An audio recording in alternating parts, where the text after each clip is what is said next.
Pemirsa, pemerintah Kabupaten Musi Banyuasin minta ganti rugi dari perusahaan yang menabrak jembatan Lalan hingga ambruk dan memakan korban jiwa. Sebab jembatan tersebut merupakan salah satu penopang perekonomian Musi Banyuasin, khususnya Kecamatan Lalan dan Sungai Lilin.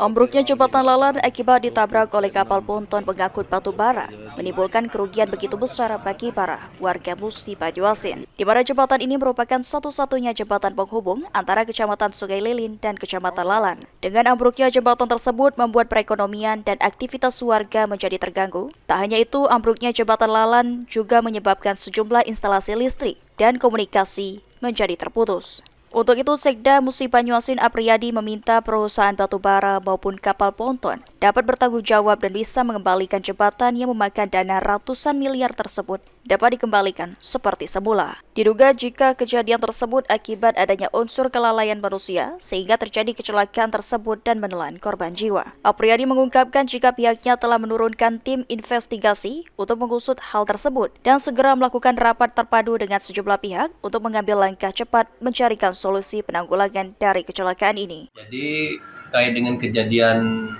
robohnya jembatan Lalan ini karena ditabrak oleh ponton tongkang yang membawa batu bara. Kejadiannya malam kemarin ya, Senin malam.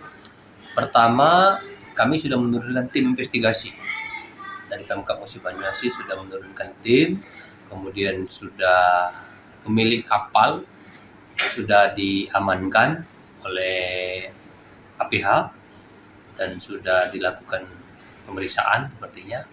Kemudian kami sudah melakukan investigasi awal. Kemudian hari ini akan melakukan rapat terpadu dengan semua pihak. Termasuk dengan PLN, dengan Dishub dan lain sebagainya untuk memastikan bahwa walaupun jembatan ini roboh, tapi arus transportasi masyarakat ini tidak boleh terganggu.